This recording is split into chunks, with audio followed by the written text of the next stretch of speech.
Hi there, it's Harry here from Photosynthesis, and if you're seeing this video, it's because you've got your lamp terrarium kit in front of you and you are ready to build it. Now, feel free to zip through this video as fast as you like. We are going to first go over the terrarium, how they work, our ingredients and what they're for, and then I'm going to go over a few different types of build and just basically the approach that we can do to create the most spectacular work of art in any way that you would like. Most importantly, I just really recommend to take this moment to, have a deep breath, create something beautiful, and create a little experience for yourself. Our whole entire brand is basically just about making beautiful works of art as easily as possible and as spectacular as possible.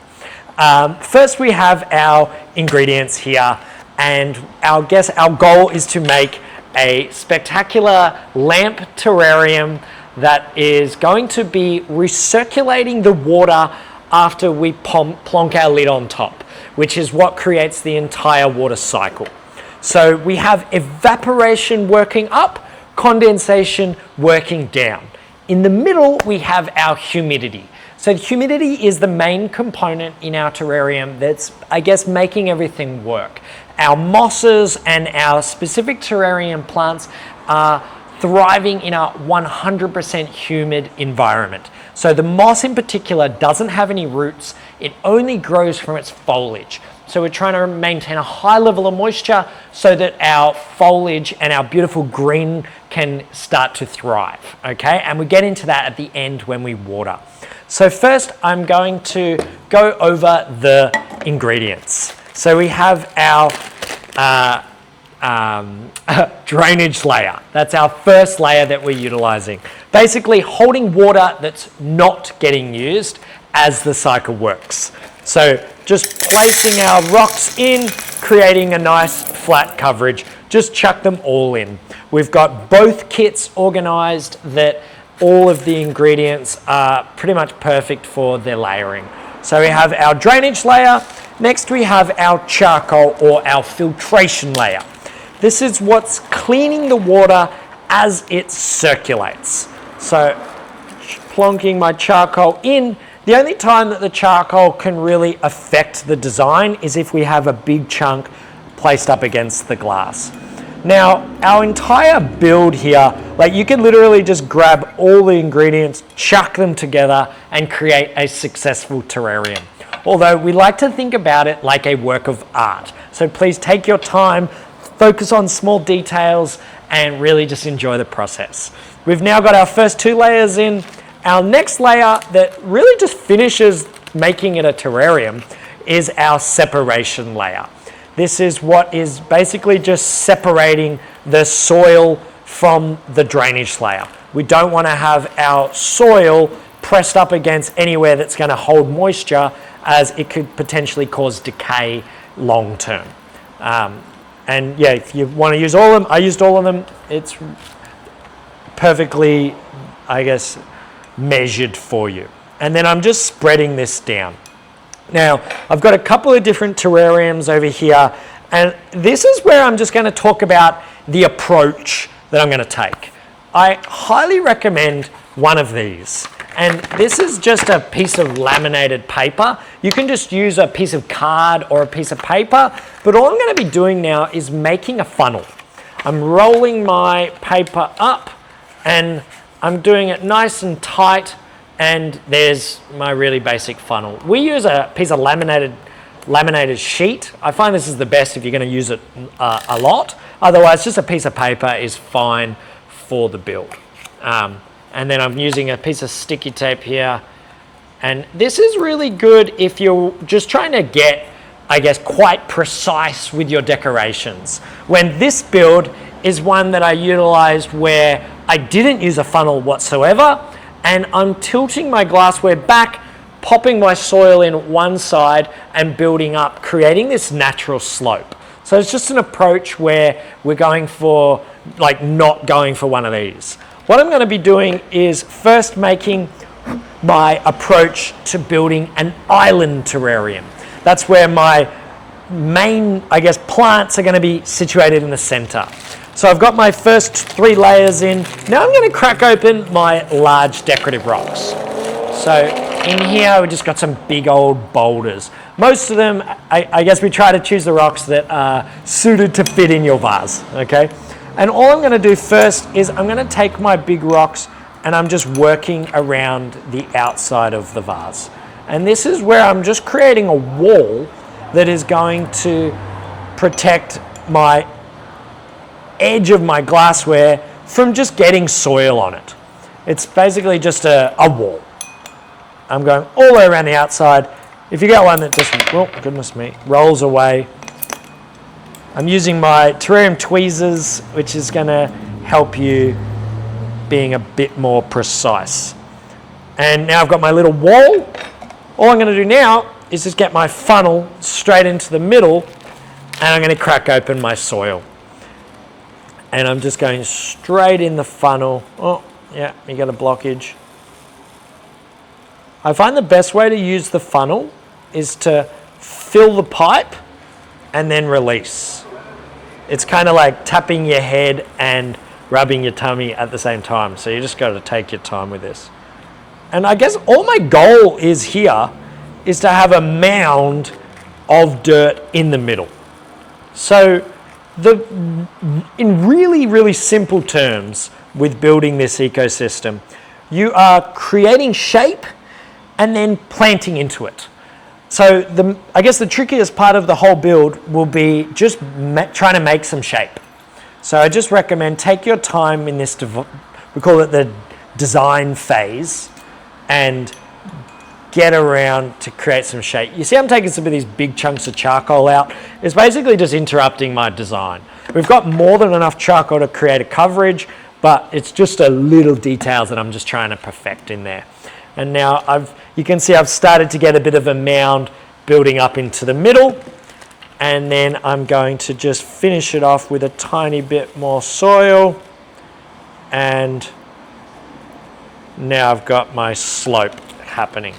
And then now to really just finish it off, I get my beach sand, and I'm just going to work my sand using my funnel around the outside. And we're just going to take our time. I guess we just want the effect of the beach in our sand. We don't want to go too high that it's going to start to steal space that I want to try to contrast of my island and my plants in the middle.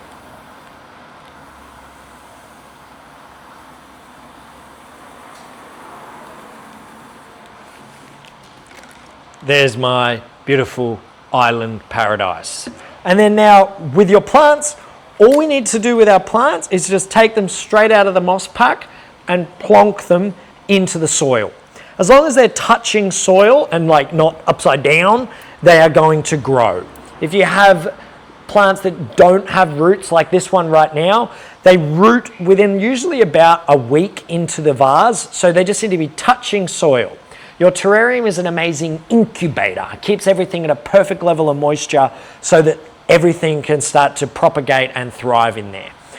So we're just placing directly into the dirt, and then sometimes the tweezers are good at putting plants in and taking them out at the exact same time. So just take your time, and there you go, my first plant is plonked into the dirt. And now I'm just getting my moss. I recommend with the moss to rip it apart. Everywhere that you put it, it's going to grow. I find it looks the most natural when I have it placed up against in the soil, but it can grow on rocks, it can grow on the sand. Plonking that in.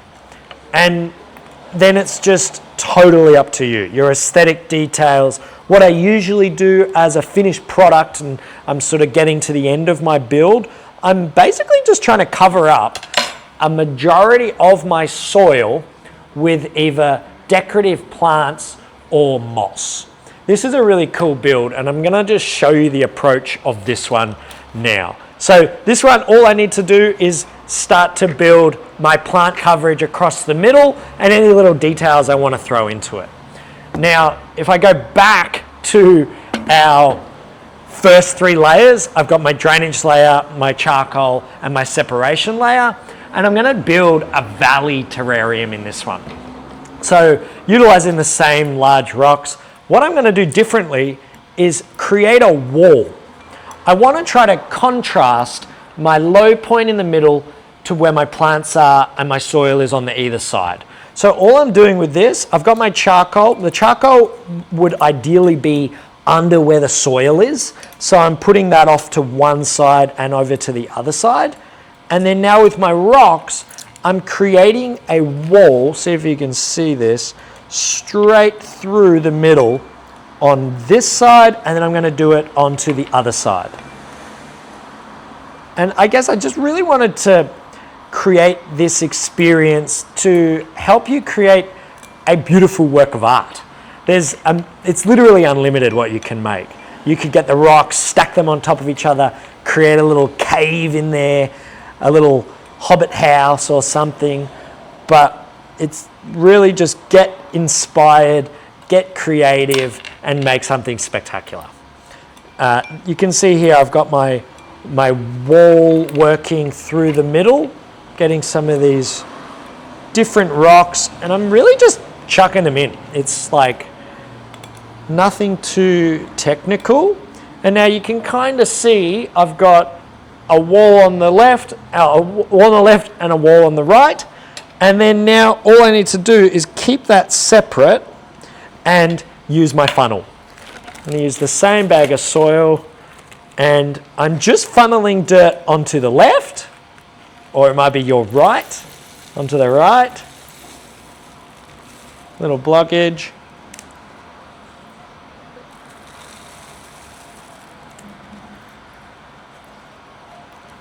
There we go.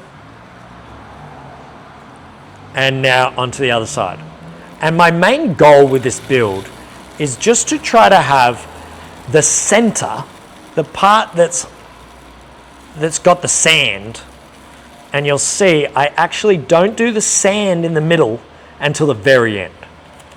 And that's because I'm trying to keep that low. I'm trying to have my sand as a really nice contrast to where I have my plants.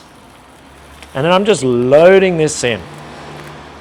And my rocks are holding it back. And that's where I'm getting a really nice contrast between a low point and a high point. A little bit more over here.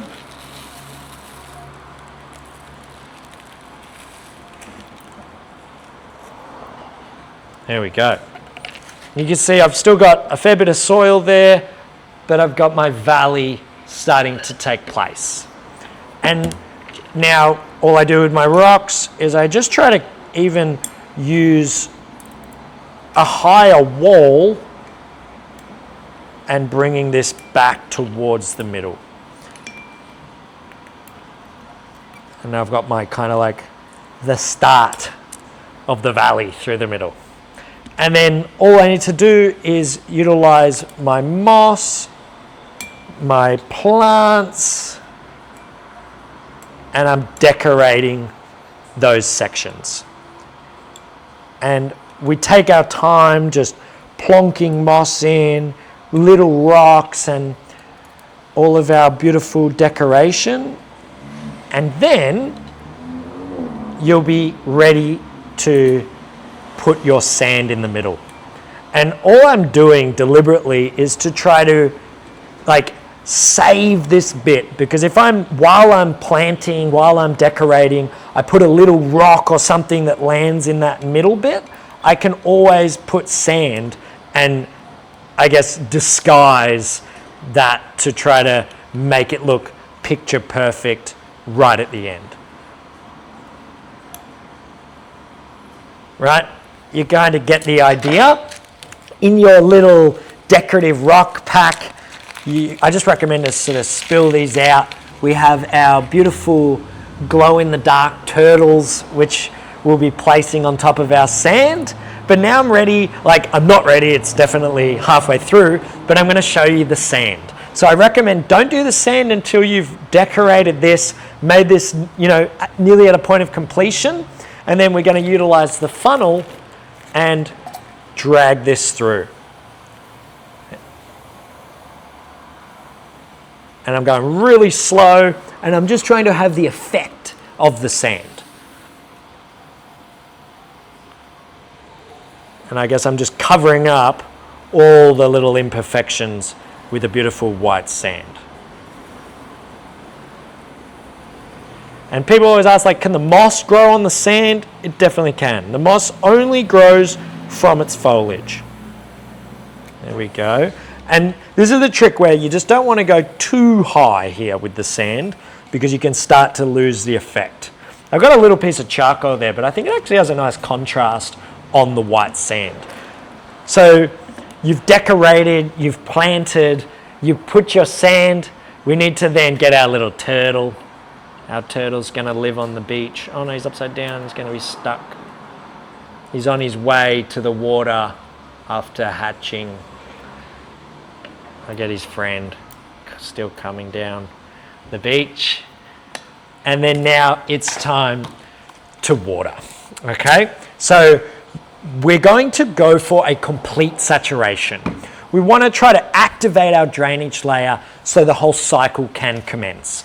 So all I'm doing with my watering, I just recommend to utilize a spray bottle. We have like electric ones, misting ones. If you're using anything else like a teaspoon or something, it's just tricky to get the measurements in. And all we want to do is just have a general coverage of moisture. So I'm spraying against the glass, and that's creating a stream that's starting to go down. This really also helps to clean the glass. So I'm just kind of spraying like this, and it's dragging any excess dirt down. And I'm just going the whole way around, spraying the glass, and I'm trying to notice the moisture getting down through the layers. I don't want to have this like full of water, that way then it becomes like an aquarium. I'm just trying to look in here, and I'm noticing the moisture working into my drainage layer. And then to finish it off, I just do a light spray on top of where my plants are actually living, rather than straight onto the glass. And then we have a few little extras, and I'm trying to find it. Here we go. We've got our terrarium cleaner, which we highly recommend for this build, just because you can't actually put your hand inside once it's finished. But this is a little magnet rock that sits on the glass, and it's going to wipe the inside and the outside of the vase. We're trying to maximize energy getting into the terrarium so that it can have the best success. But then we have our lamp that sits on there, and then you have your on off on the actual top of the lamp, but you also get your remote with the build. I just recommend to utilize our charging cable to charge the lamp. Sometimes the USB chargers from the Samsung or the Apples are a little bit too crazy, too much power. But yeah, if you use that, you should never have any trouble at all. But yeah, please enjoy the build. And I really hope this experience has, I guess, created a little bit of a relax or a little bit of me time for you. But yeah, take your time and create something spectacular. Please send us a photo, or if you need any help, just give us a call. Thank you so much.